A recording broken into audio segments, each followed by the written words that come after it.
welcome back to my channel. I am Shells. It has been a hot minute, so let me just remind you what I do on here. Social work content, a couple of vlogs, and basically anything that I want to throw on here. I'm also doing the collab with Wonders World, so make sure you check out all of our videos, and let's just get straight into this video. Guys, the thumbnail says it all. Why I quit social work with immediate effect. Let us chop it up. Now, for those who don't know, my channel is basically, I give a bit of social work content and I do talk about the educational side. But today's video, I got my drink on deck because it's a story time. Now, I've never done a social work story time before, just because I don't feel like I need to do it. Like, I'll say what I need to say, whatever, but this requires your full undivided attention, because I want you to take away a few gems from what I've experienced and what I've been through. For the purposes of this video, the local authority will remain anonymous. Basically, all in parties will remain anonymous. This is purely reflection. This is purely my view, my spiel on actually what happened and why I had to leave with immediate effect. Where do I begin? So the video before this, you would have heard or seen that I have stepped up into a DTM role at that point in time, because I'm no longer in that post. I no longer work for that local authority. Like I said, this is all happening after the fact. Now, social work is an industry which is like, I don't even know what to call it. It's a very disingenuous profession. It's a very contradictory profession. Now, I have been a social worker for nearing on 10 years now. 10 years is a long time. 10 years is a decade. Some people don't even have kids that old. Some people haven't even owned a car for that long. Bro, I've been in this profession for a very long time to know what I'm talking about. We're supposed to be genuine. We're supposed to be transparent. We're supposed to be kind. We're supposed to be real. We're supposed to be honest with them. Whatever you expect from a service that is giving you a delivery or something, that's what we're supposed to be as social workers. And obviously we're supposed to be advocates. We're supposed to be their voices. We're speaking up for the very vulnerable within society, those who don't have a voice for themselves. We're meant to be doing all of those things. Yet, when it comes to ourselves, and this links back to why our social workers are so scared, when it comes back to ourselves, we can't talk. We're not allowed to have a voice. We're not allowed to say what we want to say. We're not allowed to say what we think. We're not allowed to say the things that are oppressed in our practice. We're not allowed to express the barriers to our work every single day. We're not allowed to challenge systems and things that have been put in place and procedures that have been put in place, which makes our work with the service users far more difficult than what it needs to be. We can't. No. Lo and behold, you open your mouth in a meeting. Basically, what had happened was, obviously, I had stepped up from a senior social worker into a DTM, which is a deputy team manager post, right? As a manager, you get to see things from a very different side. Management, I've said it before in previous videos, some local authorities are very stats driven. Some local authorities care about the stats are there, but they're not gonna push it on the workers to that degree. Yeah, so anyway, what had happened was, and I'm trying to summarize this the best way that I possibly can. So basically, this incident happened over a span of 3 days, right? There's so many things that I want to say that I should have said, but I didn't say, and I just kept quiet. And this is one of the things in social work. You cannot keep quiet. Don't silence. Don't. If you see something, if you smell something and it's off, speak up with your chest. All right. Head of service within this local authority contacted me. I remember it. I was working from my mum's house, and it was literally like mid-afternoon, so about 12ish, 1ish, and I was literally just like getting through the contacts that I was in. At this point, I had stepped down into senior social worker position now, so I was no longer a DTM. I had stepped down, so it was my first week back as a senior social worker. My man's having a big conversation with me, but I'm thinking, okay, like you don't have those intimate conversations. So anyway, he's called me. It's on Teams. We're all talking, rare tearing. And it's only in hindsight that I'm thinking, rare, this man was trying to get information from you, or this man was trying to feel you out or try and figure out who you are as an individual. This man is trying to get something from you. I don't know what it was, but I weren't interested and I wasn't entertaining it. Anyway, he tells me that the contact that I had written, it needed more information. So I'm just going to keep it to the work conversation, right? It needed more information. I should have done more checks or requested further information from our housing partners. So anyway, he was like, you need to do checks with the housing, blah, blah. And I was like, bro, our housing don't even get back to us. They don't respond, so on and so forth. And then he was like to me, well, they do respond. How comes I get responses? Have you built a relationship with them? I was like, I don't really have time to be building relationships with people who are supposed to supply me information. Like, it's about building relationships, but if the relationships are not even there before I begin, how am I now going to come in and start building relationships with people and then start rubbing their, oh, can you give me that bit of information? It don't work like that. The only reason why you're able to get information, I said, and I did say this to him, was because you have head of service in your signature. So if a head of service is emailing somebody, doesn't matter what their rankings are, they're more likely to get a response just because of who you are and where you sit within the organizational structure. Long story short, we've had a long conversation, long. He's spoken to me about how the team is currently, or how it was at that point in time, how he felt it needed to be, what direction he wanted to go in, blah, blah, blah. And then, like I said, there was some, the line is here, the professional line is here, the boundaries were being crossed, basically, in my opinion, right? He might have just thought it was a friendly conversation, but for me, in reflection, actually, we are not friends. We're not even on the same level of hierarchy. So you asking me these questions, it's none of your business, innit? But anyway, done whatever I needed to do. So that's that. Then I've come in, I've reflected, I'm thinking, rare, did this man really say what he said to me? Did he say what he said to me? There was some comments that he made, I'm not going to repeat it verbatim. And then I've gone in, I've spoken to someone, my previous supervisor at the time, and I said, do you know what head of service said to me? I can't believe it. We had clinical supervision on the same day. And then I just expressed, obviously, the conversation that we had. Clinical supervision is where you're allowed to reflect. That specific clinical supervision, though, the team were just disgruntled. The team were all over the gaff. The team were just like really upset with everything. Everything is up in.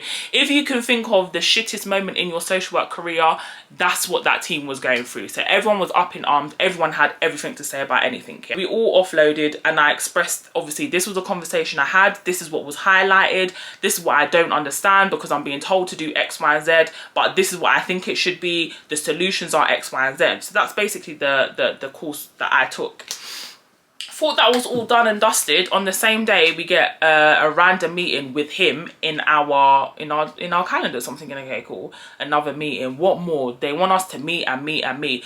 And I think sometimes people just like the sound of their own voice. They want to meet for them to talk, but for you to just be listen to them, not to give any contributions, not to say anything. So anyway, talking. We have that meeting.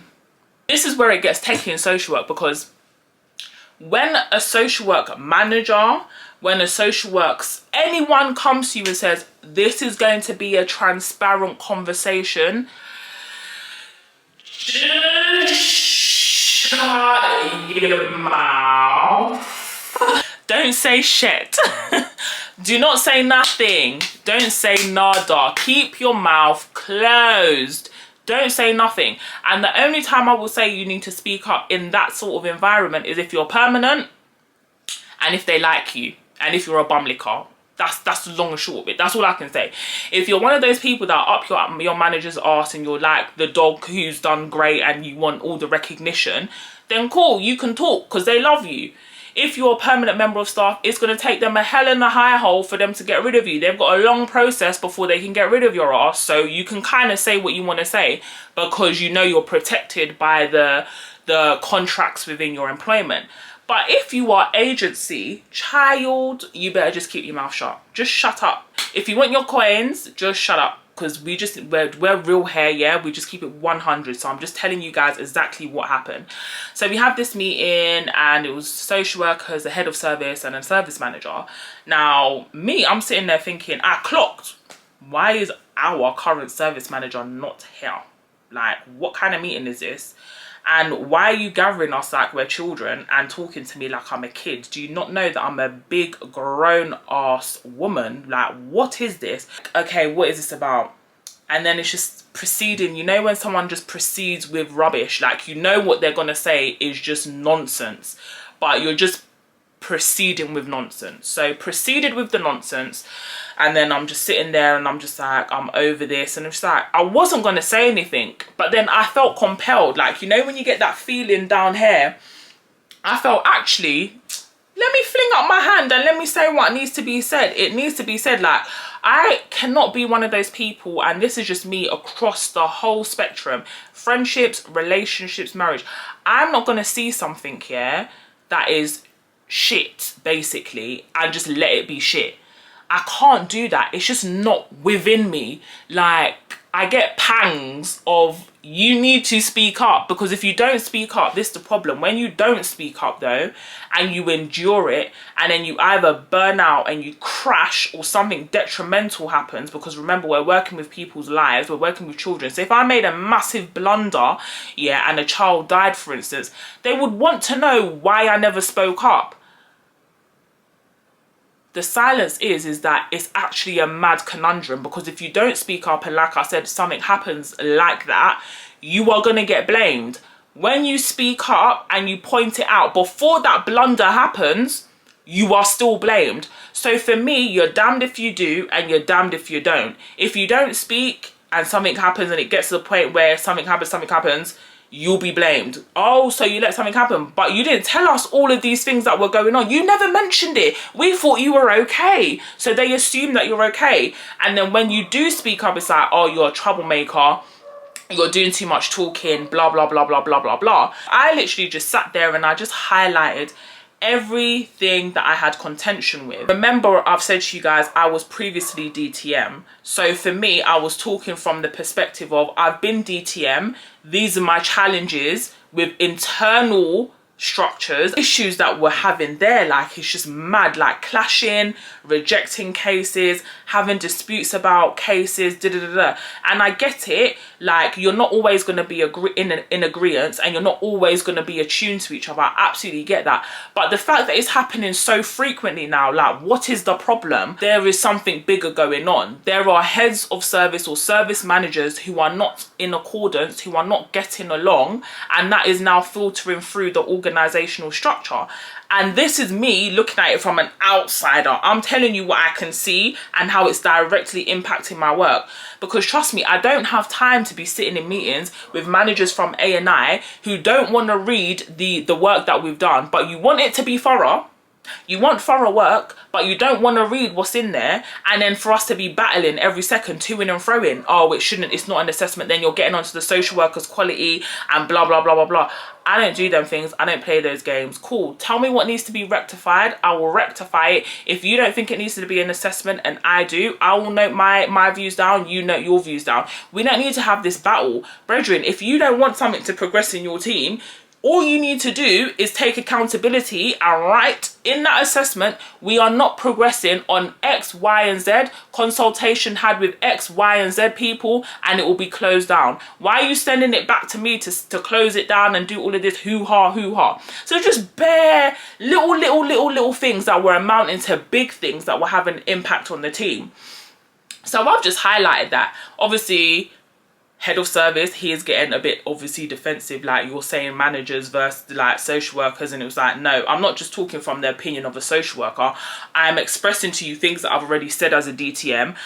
I'm saying things to you as I've said as a senior social worker. But whatever, people like to blur titles and use the titles when it suits them, because when it suits you, I'm a social worker in the team. But because a week ago I was a DTM, now I need to respond in a certain way. Lo and behold, I decided that, you know what, I've reflected on that meeting, this is what needs to happen, and I've just sent him a message out of the meeting on Teams, because everyone was confused. Everyone was like, why are we in this meeting? I don't get it. I'm still confused. I don't know what's being asked of me. Like, what is it that you want? What are your expectations? Like, let's get cracking. We're here to do our work. We're not here to be having these bitter like stupid petty things that are going on. So if your top is all disorganized and doing worry, it's gonna have an impact on who's on the bottom and who's actually the people doing the work, which are always the social workers. If everything is good at the top and it's structured and it makes sense and everyone's working in accordance with each other, that will then filter through, and obviously your social workers will have a much easier time. But like I said, people don't like the truth. People can't handle the truth. People don't like it. And I don't think my delivery was like rude or abrasive. It was literally just to the point. So I just made some really valid points that needed to be addressed. Like, and you're the head of service that answered these questions in front of everyone. You've gathered us all here like school kids to tell us off about something that we're not sure what we're being told off about. So open up your mouth and explain yourself. If you're not going to do that, then stop wasting everyone's time. But cool. I send the message now, and then I get a message back saying, oh, hey, I need to call you. So, okay, cool. I'm thinking another phone call. In the space of 2-3 days, you want to call me again? Like, okay, what is this? So I was dressed probably like this, and I don't mind coming on camera like this, but not to speak to the head of service all that. No. You already made me feel a little uncomfortable in that conversation. So I'm not now gonna come, no. Let me go put on the top and then come a bit more professional. So he said, yeah, I suggest you do that. I'm thinking, okay, daddy, okay. Tell me who asked me, who. I put my camera on. It's like, oh, I wasn't happy with how you behaved in today's meeting. What? Would expect more from someone who's been a DTM. What? Oh, and with that being said, I've been dip sampling your work. What? And your work is inadequate. Excuse me? I said, what? Guys, I don't think you're hearing me. I think you missed that bit. You missed what I just said. The man said to me he was not happy with how I conducted myself in a meeting, and following that meeting, he's dip sampled my work, and my work is deemed inadequate. My work, the work that I am Charles completes, is inadequate. And with that being said, he needs to give me my notice. But hold on, that's not the slap in the face, no. The slap in the face is, oh, I know you've got a holiday coming up and I don't want you to be out of pocket, so you can continue to work for the next couple of weeks. When this man opened his mouth and said those things, all I can say is I saw red, I saw blue, I saw green, I saw da-da-da. You know when you want to cry but you don't know if you want to cry, and I was like, no, I ain't crying. This ain't a crying thing. This is a thing where I'm going to be on smoke now because I'm reacting to this now. So this was basically my words, and I don't even remember what I said. I said, first of all, let's just, you don't like what I said in today's meeting. How did I behave? What was my behavior? Because when people use terminology, they need to break it down, to me especially. If you're going to call me something, or you're going to say that I behaved in a certain way, tell me what the behavior was. So let me know, so I'm aware for next time. Do you get what I mean? Have that kind of conversation with me. So my behavior, I don't understand what my behavior was. Tell me what my behavior was. Further to the point, you've called us all in for a meeting and you said it was under the guise of transparency. You asked us to be transparent, and I have sat there and I have told you the difficulties that I'm experiencing. I don't care whether it's as a DTM, whether it's as a senior social worker, I'm experiencing as a member of staff within this service presently due to a toxic work environment, and I cannot continue to work like this, so you guys need to fix it up. Furthermore, you are not, never, ever, ever, never. And this is what they do in social work. So guys, this is a little gem for you guys at the end. I'm going to give them to you at the end. But you are not, ever, you're never, don't do it. Don't, not here. Not over here, honey. You are not going to question the quality of my work. You're not going to do that. You know why you're not going to do that? Because there is evidence to suggest otherwise. Also, I know what you guys were doing to me. When I was doing screening, because everybody was overwhelmed in their time, oh, can you screen these cases? You was filling in work left, right and centre in my tray, and I was filling in it right back. and the standard was all the same, and I was doing the same thing, and you wanted to know how I was so able to quickly fling out the work. When new workers was coming, you was asking me to show them exemplar pieces of work and talk them through the processes and how to fling the work back. So how is it now, today, all of a sudden my work's inadequate? You're not gonna bullshit me. I can see through shit, I can smell through shit. That's what we get paid to do. I see through shit, I listen to people talking, I know you're waffling, and I don't even need to see your face. But in that moment, this guy was waffling, and it was a whole bag of doo-doo. The fact of the matter is, yeah, let's just call a spade a spade. You didn't like what I said. You didn't like the fact that I said what I said in the forum in which I said it. You thought that by having a conversation with me prior, we might be pals, or you might, I don't know what you thought, but that wasn't it. And then I presented things and I said it in an open forum, and then you've come to tell me I've said things that I've not said, and your hair, what? No, no, no. I'm too direct for you to come and tell me what people have said that I've said, because I will tell that person to their face.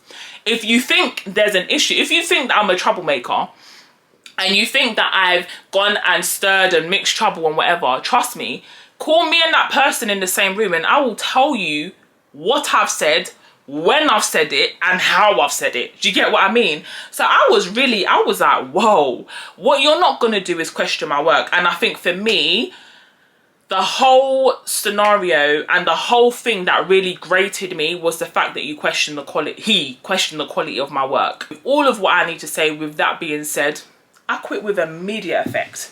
Immediate effect. Then it was, oh, you can't do that. What? You can't do that. You have a duty to the children in your tray.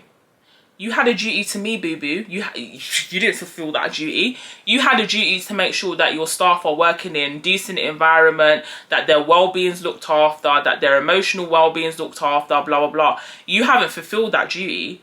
As far as I'm concerned, you've basically scapegoated me because I've stood up for what was right. I said what I needed to say. I've stood up for why people are not present in a meeting that they should be present in, because I don't understand what you guys are trying to do right now. It all seems backhandish to me. It all seems slimy, and I'm just not here for it. So I said I quit with immediate effect. I quit. And guys, let me tell you, yeah, I was shaking, I was angry, but for me, it was the most liberating thing I've ever done. Most liberating thing I've ever done, because I know I have slept so good at night knowing that I stood up for what was right. I said what I said with conviction, so I don't mince my words. Whatever I say it and I mean it and I believe it. And like, I'm human. Like, if I make a mistake, we all make mistakes in social work. We all make errors.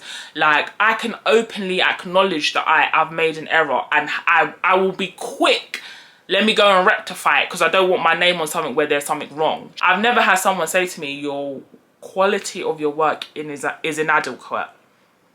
I've just never had that before. I've never ever heard it, ever. I've always heard your work is easy to read, it's clear, it's concise, it's to the point, and that's what I've heard. And you have a strong threshold understanding, your analysis is strong. These are the terms that I've heard, and I'm not just making it up, I'm not blowing my own trumpet. So if I've heard that consecutively, and then now you are coming to tell me, and it's just like, oh, coincidentally, it's been happened after a meeting. If it happened before then, and you had that conversation with me, and then you raised it off the back of that meeting, then cool, I can hear it. But you've never ever said it before then. Shut up. Chatting shit. And I'm sorry guys, you're just getting the realness from me, because chatting shit. I'm not going to have people tarnishing my name. I'm not going to have people painting a picture of me which is inaccurate. If you're going to paint a picture of me, paint the full picture and let it be known. Do you get what I mean? Don't pick and choose what you want just to fit your narrative. That's not how we should operate, especially as social workers. You can't just be having conversations with people, because if it was recorded, the conversation that I had with the head of service, I believe that there might be some raised eyebrows like, what is this? Maybe I'm reading into it too deep. but I don't think I am, because what I've expressed to people, they're like, nah, girl. Nah, I still stand by it. I feel like I still stand by what I did and how I did it. My only thing that I ponder on is the fact that I had literally spoken to my mum not too long ago before that all happened, and I said to her I was going to do something, and I'm someone in social work, as a social worker, if I say I'm going to do something for a family, I'm going to do it. And it's just the way things transpired, I wasn't able to do it. I've never ever, I don't go on holiday and leave cases in my tray for other people to pick up. I don't go on leave, whatever. Even if I'm off sick, I try and make sure I wrap things up to the best. If I feel like I'm feeling sick or whatever, I try to do as much as I can, and if I can't, I'll always give a handover to my manager the next day. Not everybody does that, so I don't like leaving work for other people, because I just don't like completing other people's work. I'm going to be 100% honest with you. Things that have been half touched, or it's not written to my standard, and I have to just essentially do the whole thing over again. So I'd rather just be reallocated work that hasn't been touched as opposed to work that's been touched, and I'm just trying to rectify it. I don't have anything else to say really, guys. I really don't. Comment to me, like, if you think I was moving mad, or if you think, nah, Charles, you're funny, or whatever. I wish I was like brave enough to do something like that. Guys, I'm telling you, you cannot be in bondage with something that is not working for you. If it don't work for you, it's gonna keep not working for you. Don't be in bondage with it. Don't feel like your options are limited. There are loads of options out there. Guys, make sure you subscribe, hit the notification bell so you don't miss a video.